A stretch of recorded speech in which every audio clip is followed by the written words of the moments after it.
आपण आपल्या भक्तीस आरंभ करूया।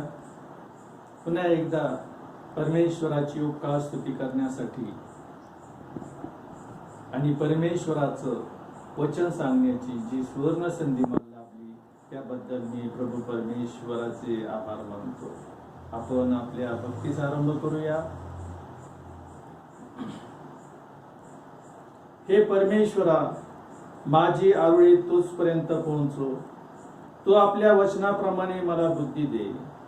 माझी विनंती तुझकडे येवो। तू आपल्या वचनानुसार मला मुक्त कर। तू मला आपले नियम शिकवतोस, म्हणून माझ्या मुखातून स्तुतीचा प्रवाह निघो।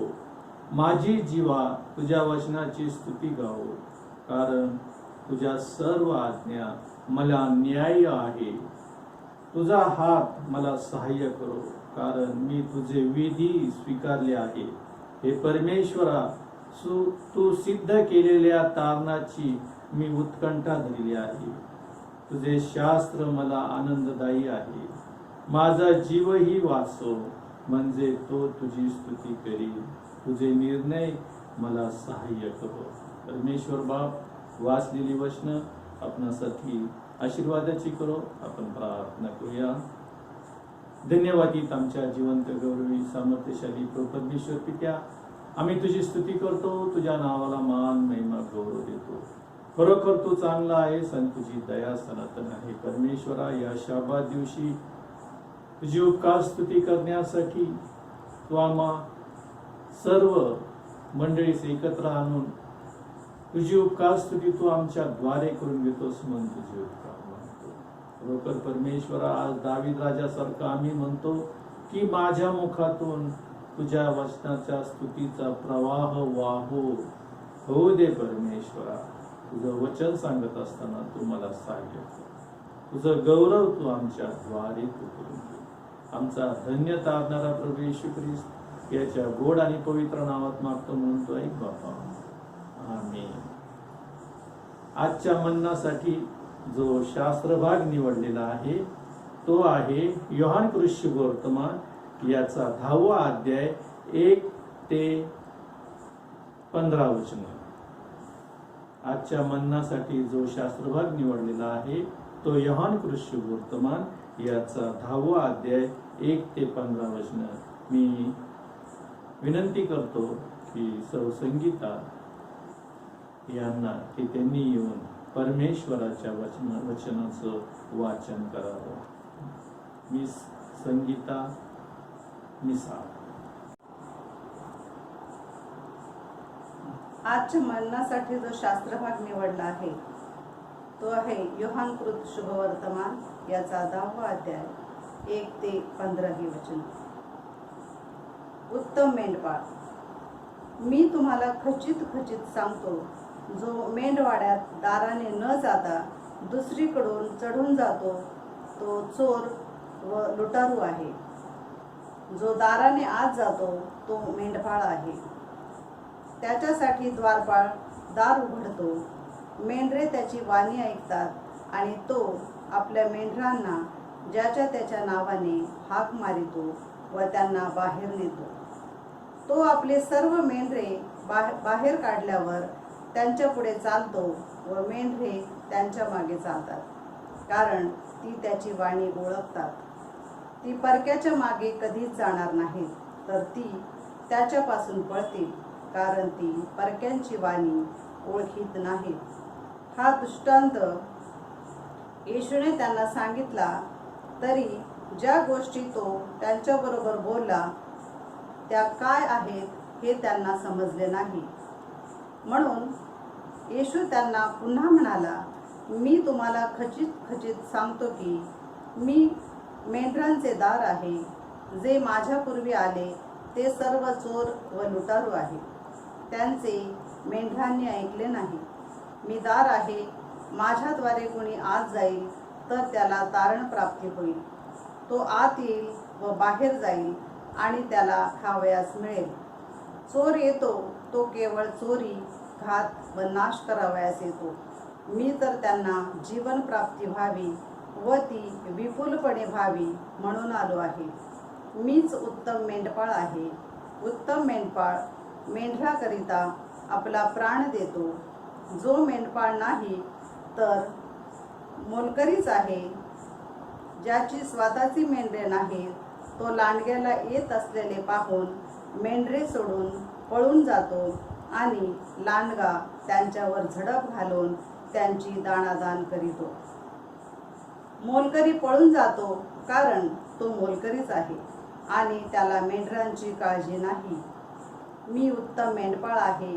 जसा पिता मला ओळखतो व मी पित्याला ओळखतो, तसे जे माझे आहेत त्यांना मी ओळखितो व जे माझे आहेत ते मला ओळखतात आणि मेंढरांसाठी मी आपला प्राण देतो.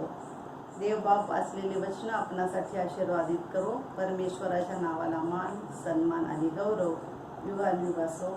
आमेन. आम्ही आज परमेश्वराच्या वचनातून पाहत असताना परमेश्वराचा संदेश देण्यासाठी मी इथं उभा आहे. त्यासाठी आपण प्रार्थना करूया. धन्यवादित आमच्या जिवंत गौरवी सामर्थ्यशाली तो परमेश्वर पित्या, आम्ही तुझी स्तुती करतो. तुझ्या नावाला मान, महिमा, गौरव देतो. खरोखर तू चांगला आहेस आणि तुझी दया सनातन आहे. परमेश्वरा, कोविड-19मुळं आमचे सर्व चर्चेस बंद आहेत, पण परमेश्वरा तुझ्या वचनापासून आणि तुझ्या सहभागितेपासून आम्हाला कोणीही विभक्त करणार नाही. त्यासाठी तुझं वचन सांगण्यासाठी इथं उभा असताना तुझ्या वधस्तंभाच्या आड मला घेऊन तुझं वचन माझ्या मुखातून निघत असताना तो ख्रिस्त माझ्या मुखातून निघू दे. आणि परमेश्वरा, तुझे भक्तगण जे हे वचन ऐकत आहे त्यांना विपुल प्रमाणात तू आशीर्वादित कर. तुझ्या शांतीने भर. तुझ्या प्रीतीचं वेष्टन त्यांच्या भोवती ठेव आणि त्यांच्याद्वारे तू गौरव. आमचा धन्यता आणणारा प्रभू येशू ख्रिस्त याच्या गोड आणि पवित्र नावात मागतो म्हणून ऐक बाप्पा. आमेन. आजच्या मन्नासाठी जो शास्त्रभाग निवडलेला आहे तो योहान कृष्ण वर्तमान याचा 10वा अध्याय 1 ते 15 वचनं यावर आपण मननाने चिंतन करणार आहोत. त्याचप्रमाणे स्तोत्र 23 याचं पहिलं वचन जे आहे यावर आपण मननाने चिंतन करणार आहोत. तिथं सांगितलेलं आहे, परमेश्वर माझा मेंढपाळ आहे, मला काही उणे पडणार नाही. खरोखर ज्या वेळेस दावीद राजाचं हे स्तोत्र आम्ही पाहतो तर या स्तोत्रामध्ये आम्हाला पाहायला मिळतं की परमेश्वर माझा मेंढपाळ आहे, मला काही उणे पडणार नाही. हे दाविदाने लिहिलेलं स्तोत्र आहे आणि दावीद त्याच्या अनुभवातून हे स्तोत्र लिहित आहे. ज्यावेळेस तो आपल्या वडिलांची मेंढर चालत होता त्यावेळेस तो आपल्या मेंढरांसाठी आपण काय करू शकतो आणि मेंढराला मी कसं रक्षण करू शकतो याचा अनुभव त्याच्या ठाई होता.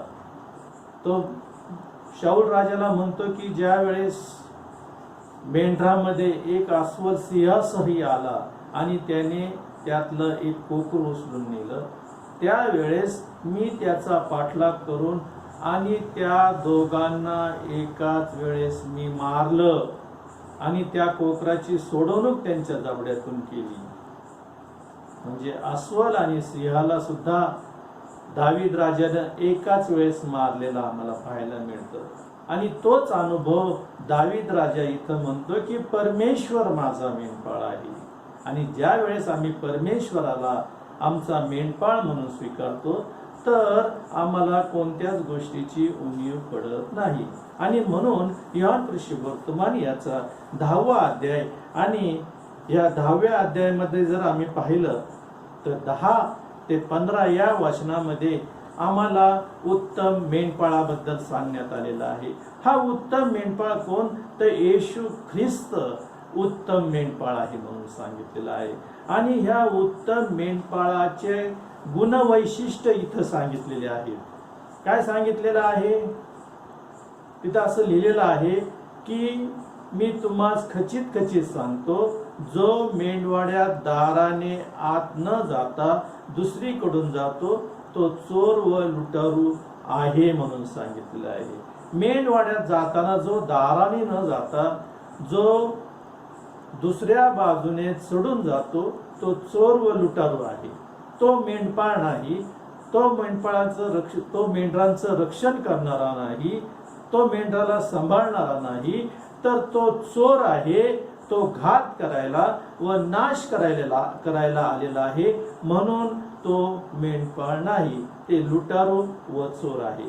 पण मेंढपाळाबद्दल जे गुणवैशिष्ट्य इथं सांगितलेले आहेत ते 6 प्रकारचे गुण इथं उत्तम मेंढपाळाबद्दल सांगितलेले आहेत. काय सांगितलेलं आहे? जो दाराने आत जातो तो मेंढरांचा राखणारा आहे. जो दाराने आत जातो तो मेंढर राखणारा आहे. त्याला द्वारपाल दार उघडितो. काय सांगितलं? तो दाराने आत जातो आणि द्वारपाल त्याच्यासाठी दार उघडतो. तिसरी गोष्ट, मेंढर त्याची वाणी ऐकतात. चौथी गोष्ट, तो आपल्या मेंढरास ज्याच्या त्याच्या नावाने हाक मारतो त्यास बाहेर नेतो म्हणून सांगितलेलं आहे. आपली मेंढर बाहेर काढल्यावर तो त्यांच्या पुढे चालतो, मेंढर त्याच्या मागे चालतात. आणि 6वी गोष्ट तिथं सांगितलेली आहे की मेंढर त्याची वाणी ओळख. ह्या 6 गोष्टी मेंढपाळाच्या आहेत. जो मेंढपाळ आपल्या मेंढरांना आपल्या नावाने ओळखतो आणि तो आपल्या मेंढरांच्या पुढे चालतो म्हणून सांगितलेलं आहे. आम्ही पाहतो की अनुवादाचं पुस्तक याचा अनुवादाच्या पुस्तकामध्ये सांगितलं की परमेश्वर यहोशाला म्हणतो, भिवू नकोस, घाबरू नकोस. 3व्या अध्यायामध्ये तो म्हणतो, भिवू नको, घाबरू नको, तुझ्या पुढे चालणारा तुझा देव परमेश्वर आहे. पुढे तो म्हणतो, तुझ्या संगती चालणारा तुझा देव परमेश्वर आहे.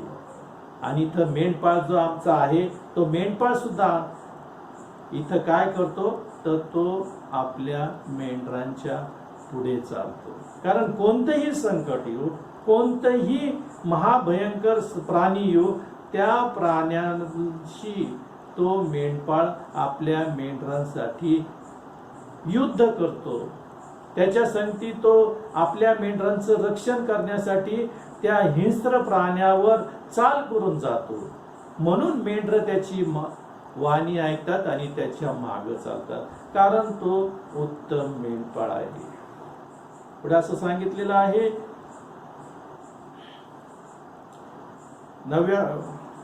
7व्या वचनापासून जर आम्ही पुढे पाहिलं तर तिथं असं सांगितलं की यास्त येशू त्यास पुन्हा म्हणाला, मी तुम्हास खचित खचित सांगतो, मी मेंढरांचे दार आहे. जे माझ्यापूर्वी आले ते सर्व चोर व लुटारू होते, त्यांचे मेंढरांनी ऐकले नाही. मी दार आहे, माझ्याद्वारे कोणी आत जाईल तर त्याला तारण प्राप्त होईल. जर येशू म्हटला मी दार आहे आणि जो त्या दारातून आत जाईल त्याला तारण प्राप्त होईल. तो आत येईल व बाहेर जाईल आणि त्यास खावयास मिळेल म्हणून सांगितलेलं आहे. मी आलो आहे ते जीवन प्राप्ती व्हावी आणि तीही विपुल व्हावी म्हणून मी आलो आहे. आणि म्हणून मी उत्तम मेंढपाळ आहे. आणि उत्तम मेंढपाळ आपल्या मेंढराकरिता जीवही देतो. उत्तम जो खरोखर मेंढरांवर प्रेम करतो, मेंढरांचं राखण करतो आणि तो मेंढपाळ आहे, तो आपल्या मेंढरांसाठी आपला जीवही देतो म्हणून सांगितलं. वचन योहान सुसमाचार 10वा अध्याय आणि 11 वचनात ही गोष्ट सांगितलेली आहे. तो आपल्या मेंढरासाठी आपला जीवही देतो. जो उत्तम मेंढपाळ आहे तो. जो मेंढपाळ नव्हे तो मोलकरीण आहे, तर लांडगा आल्यावर तो पळून जातो आणि तो लांडगा मेंढरांवर झडप घालून त्यांची दानादान करतो. मोलकरीण आहे तो मोलानी किंवा सालानी मेंढर चारण्यासाठी आणि रक्षणासाठी त्या मोलकरीच्या हातात दिलेले आहे. तो सालानी आहे, तो आपला जीव मेंढरांसाठी कधीही गमावणार नाही असं तिथं लिहिलेलं आहे. आणि तो पळून जातो, पण येशू ख्रिस्त म्हणतो मी उत्तम मेंढपाळ आहे. योहान शुभवर्तमानाचा 10 अध्याय 15 वचनात तो म्हणतो, मी उत्तम मेंढपाळ आहे. जसा पिता मला व मी पित्याला ओळखतो, तसे जे माझे आहेत ते मला ओळखतात. ते आणि मेंढरे साठी मी आपला जीवही देतो, आणि मेंढरांसाठी मी आपला जीवही देतो. जसा मी पित्याला आणि पित्या मला ओळखतो, तसे जे माझे आहेत ते मला ओळखतात म्हणून सांगितलं. आणि आम्ही पुढे पाहतो की योहान शुभवर्तमान याचा 10 अध्याय आणि 22 पासून जर पुढे पाहिलं तर येरुशलेमच्या मंदिरामध्ये येशू ख्रिस्त शल्मोनाच्या देवडीजवळ फिरत असताना आम्हाला पाहायला मिळतं. त्यावेळेस यहुदी लोकांनी येऊन त्याला गरडा घातला आणि म्हटले, तू कोठवर आमचा जीव संशयात ठेवशील?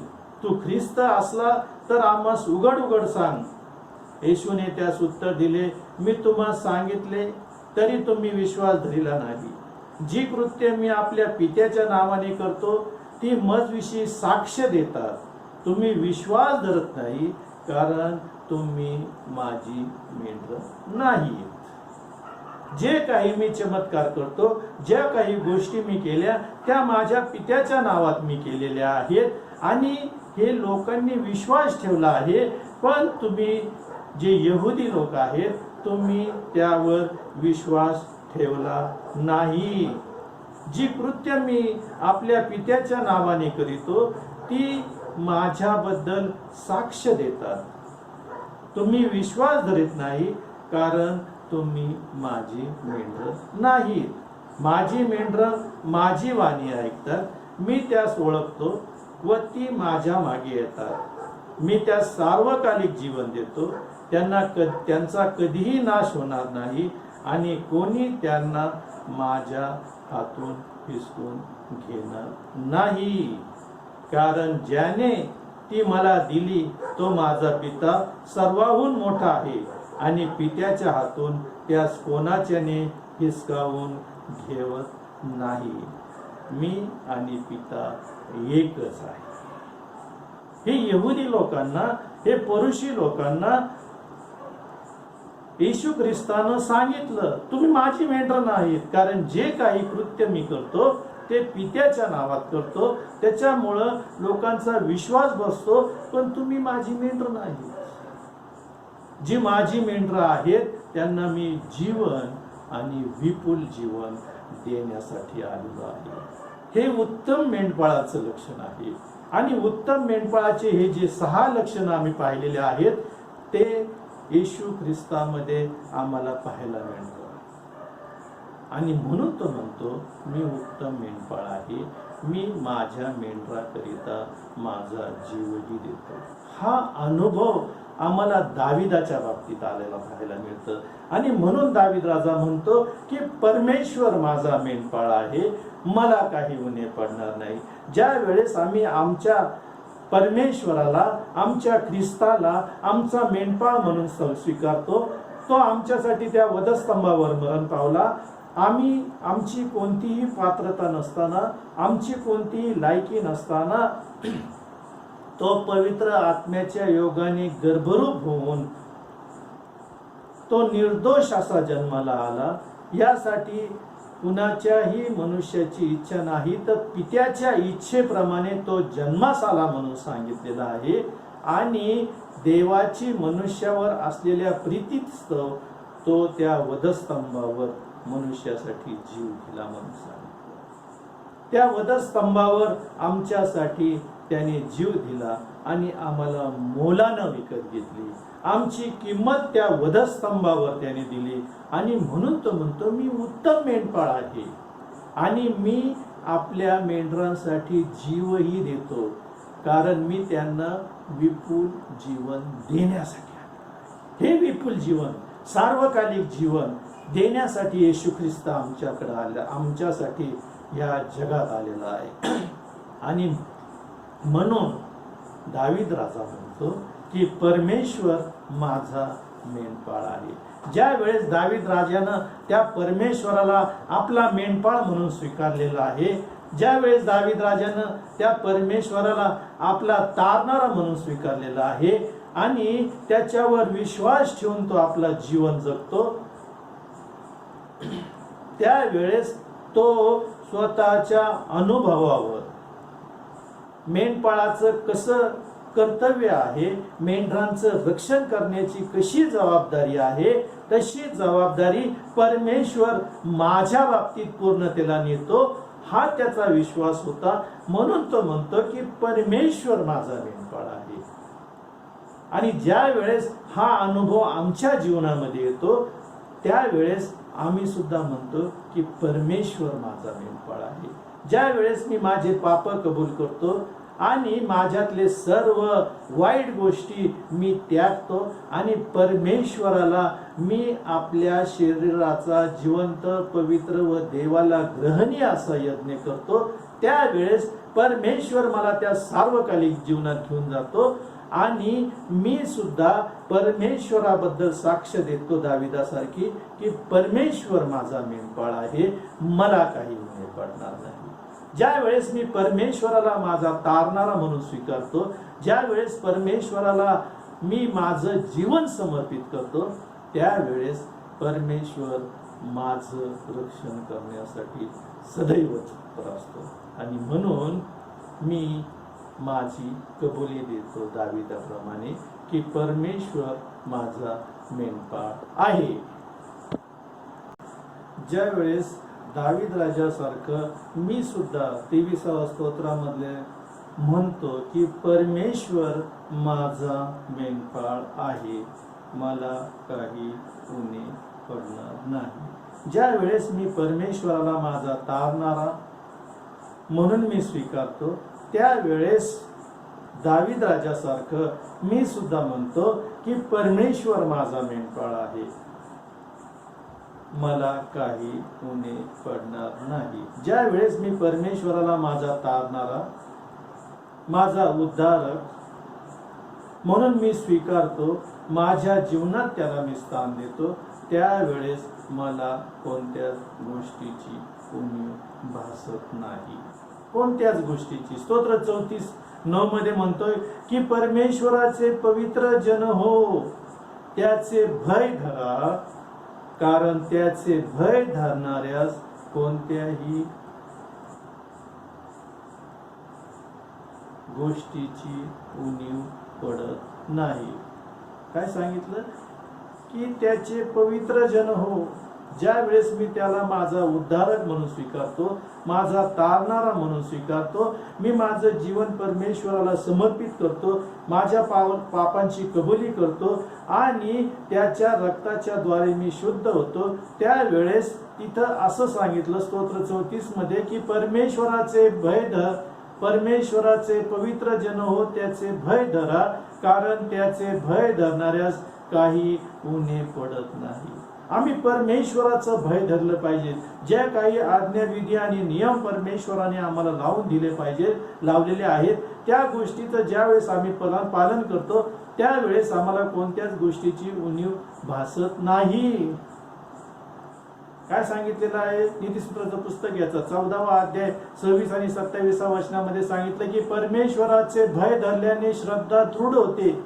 ज्यावेळेस आम्ही परमेश्वराचं भय धरतो, आमच्यामध्ये परमेश्वराबद्दलचा आदरभाव, आमच्यामध्ये परमेश्वराबद्दलची श्रद्धा दृढ होते आणि ज्याच्या ठाई श्रद्धा असते त्याच्या मुलास ती आश्रयस्थान असते.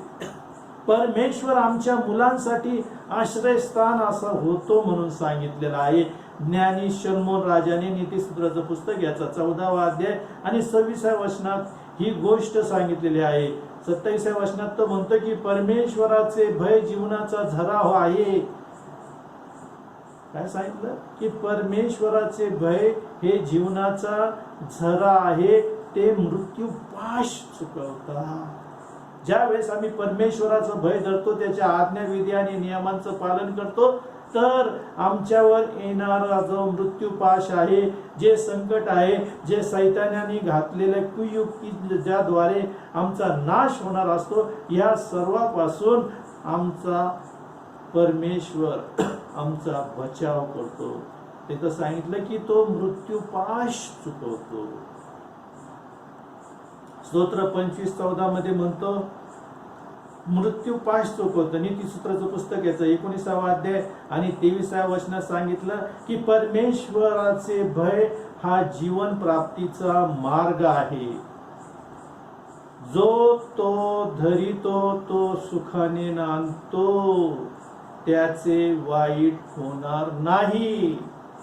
जे परमेश्वराचं भय धरतात, त्याच्या आज्ञाविधी आणि नियमांचं पालन करतात, त्याने सांगितलेल्या वचनाप्रमाणे आपलं जीवन जगतात, त्याने सांगितलेल्या मार्गावर ते आपलं जीवनक्रम अनुकरण करतात, त्याचं तो सुखाने नांदतो, त्याचं वाईट होणार नाही.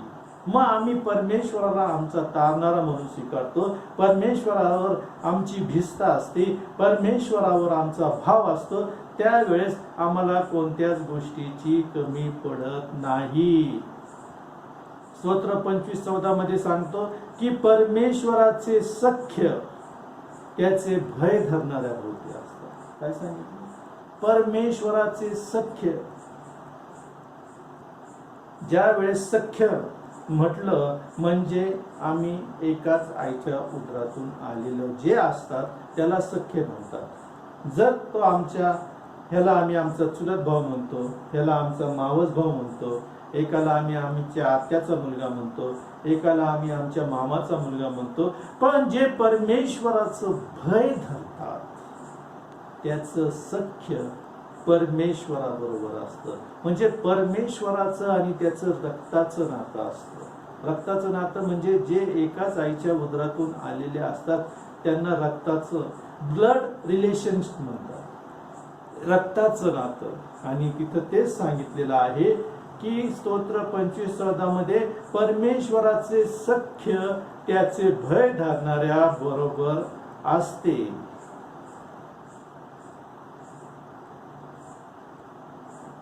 मग जर आमचं आणि परमेश्वराचं सख्याचं नातं आहे तर आम्हाला कोणत्याच गोष्टीची उणीव पडत नाही.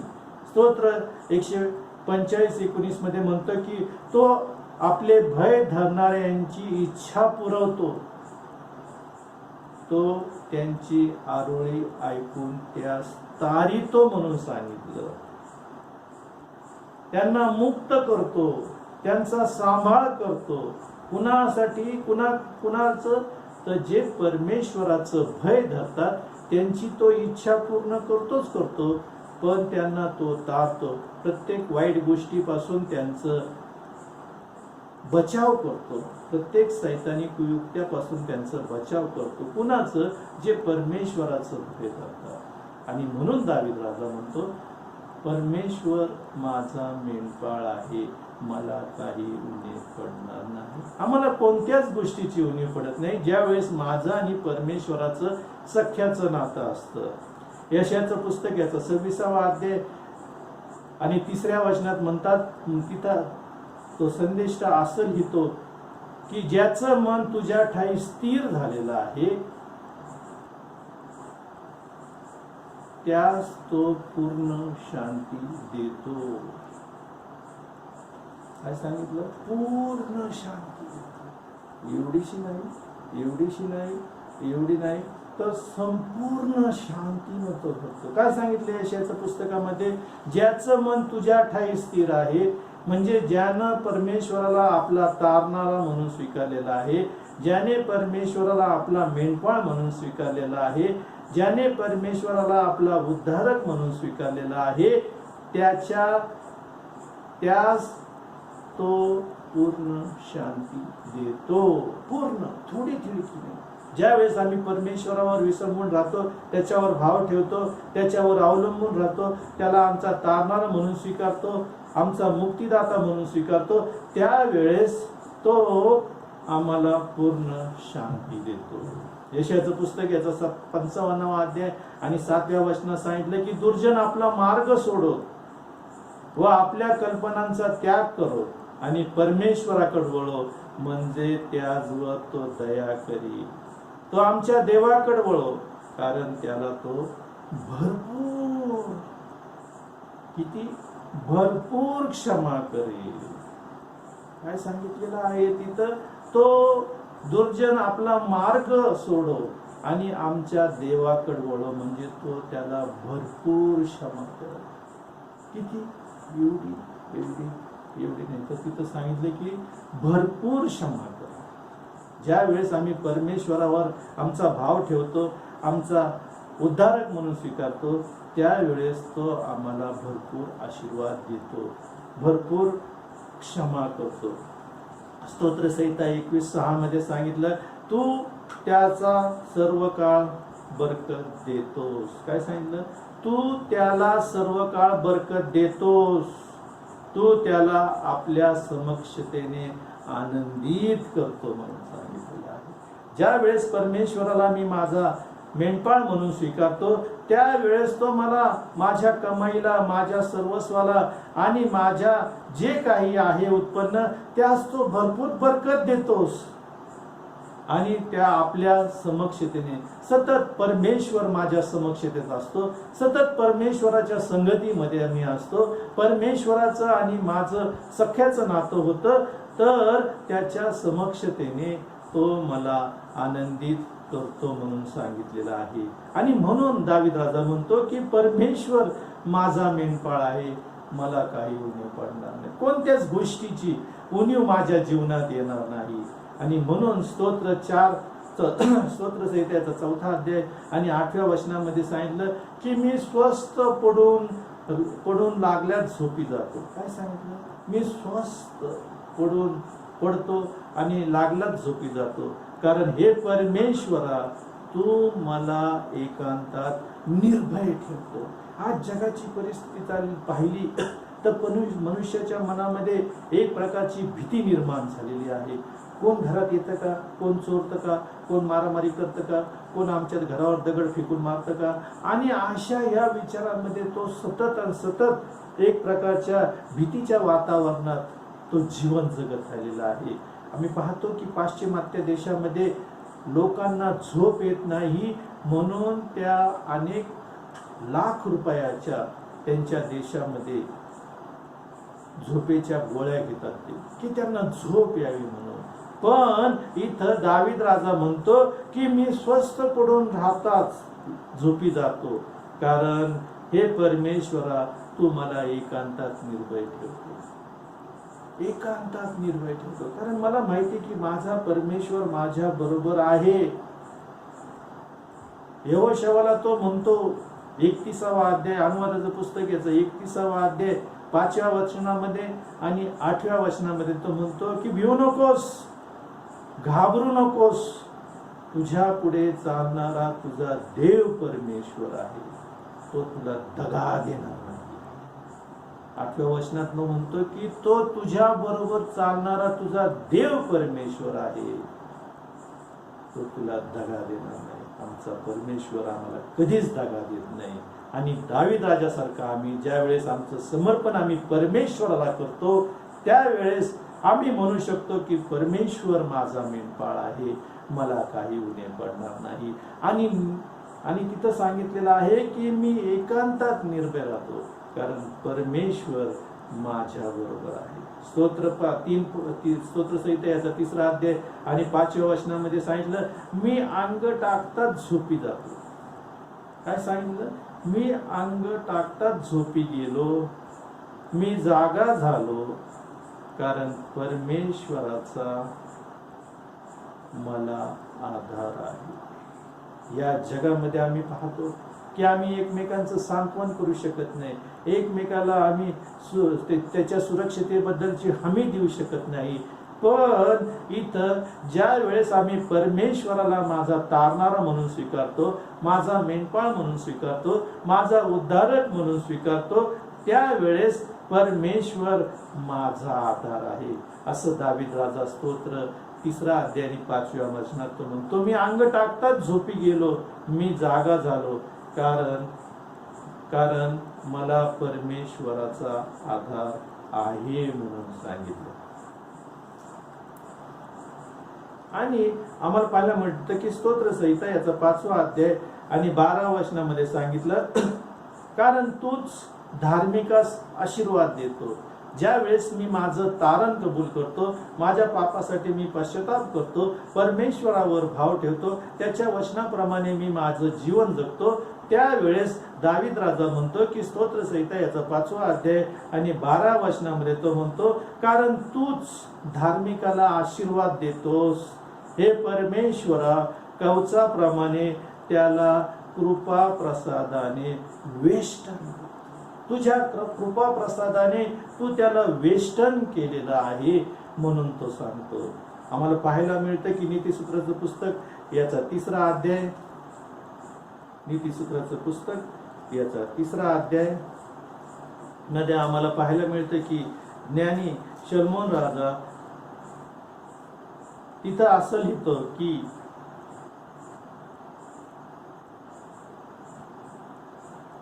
नीतिसूत्राचं पुस्तक याचा 3रा अध्याय आणि 21 ते 24 वचनामध्ये तो ज्ञानी शलोमोन राजा असं लिहितो की माझ्या मुला, मी तुझ्या डोळ्याआड होऊ देऊ नको.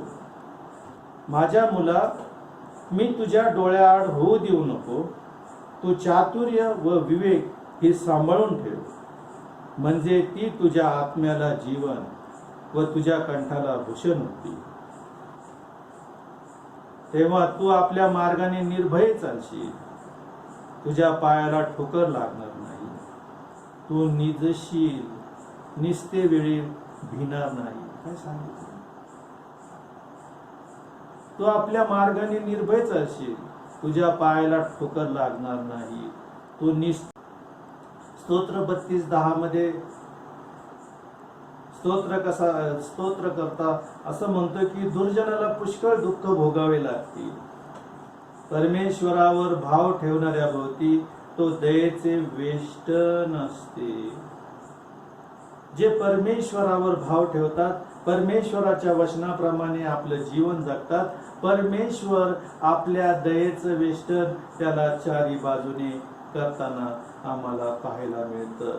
आणि म्हणून ज्या वेळेस आम्ही परमेश्वरावर आमचा भाव ठेवतो, त्यावेळेस परमेश्वर आमचं रक्षण करण्यासाठी सदैव तत्पर असतो. स्तोत्र 91:2 पासून जर आम्ही पुढे पाहिलं 6 वचनापर्यंत, तर तो ह्या सर्व गोष्टीपासून आमचं रक्षण करण्यासाठी समर्थ आमचा देव आहे, कारण त्याला आम्ही आमचा उद्धारक म्हणून स्वीकारलेला आहे. काय लिहिलेलं आहे तिथं? मी परमेश्वराला म्हणतो, तू माझा आश्रय, तू माझा दुर्ग, तू माझा देव, तुझवर मी भाव ठेवलेला आहे, तुझ्यावर मी विश्वास ठेवलेला आहे. तू माझा तारणारा म्हणून मी तुला स्वीकारलेला आहे, कारण तू पारध्याच्या पाशापासून, घातक मरीपासून तुझा बचाव करील. तो तुझवर पाखर घालील, त्याच्या पंखाखाली तुला आश्रय मिळेल. त्याचे सत्य ढाल व कवच आहे. रात्रीच्या समयीचे भय, दिवसा सुटणारा बाण, काळोखात फिरणारी बरी, भर 2 प्रहरी नाश करणारी पटकी, याची तुला भीती वाटणार नाही. ज्या वेळेस आम्ही परमेश्वराला आमचा तारणारा म्हणून स्वीकारतो, आमचं रक्षण करणारा स्वीकारतो, त्यावेळेस आम्हाला कोणत्याही गोष्टीचं भय पडत नाही. तो आमचं रक्षण करण्यासाठी सदैव तत्पर असतो. फक्त आम्ही त्याला आमचा तारणारा म्हणून स्वीकारलं पाहिजे. आणि ज्या वेळेस त्याला आम्ही आमचा तारणारा म्हणून स्वीकारतो, त्याचं आणि आमचं रक्ताचं नातं होतं, त्याचं आमचं सख्य नातं होतं, आणि तो प्रत्येक गोष्टीत आमची पारख करतो म्हणून सांगितलेलं आहे. स्तोत्र 139 1 ते 5 वचन जर पाहिलं आम्ही, तर तिथं असं सांगितलं, हे परमेश्वरा, तू मला पारखिले आहेस. मी फक्त वरवर पश्चाताप केलेला आहे का? मी वरवरच म्हणतो की परमेश्वर माझा मेंढपाळ आहे का? मी आपलं मनापासून किंवा माझ्या हृदयाच्या किंवा माझ्या बेंबीच्या देठापासून मी त्याचा स्वीकार करतो का नाही? तर तिथं असं लिहिलेलं आहे की हे परमेश्वरा, तू मला पारखिले आहेस, तू मला जाणतोस, माझे बसणे व माझे उठणे तू जाणतोस, तू दुरून माझे मनोगत समजतो, तू माझे चालणे व माझे निरजणे बारकाईने पाहतोस, आणि माझ्या एकंदर वर्तनक्रमाची माहिती तुला आहे. हे परमेश्वरा, माझ्या मुखातून असा एकही शब्द येत नाही की तो तुला मुळीच ठाऊक नाही. तू मागून पुढे मला घेरले आहेस आणि माझ्यावर तू आपला हात ठेवलेला आहे.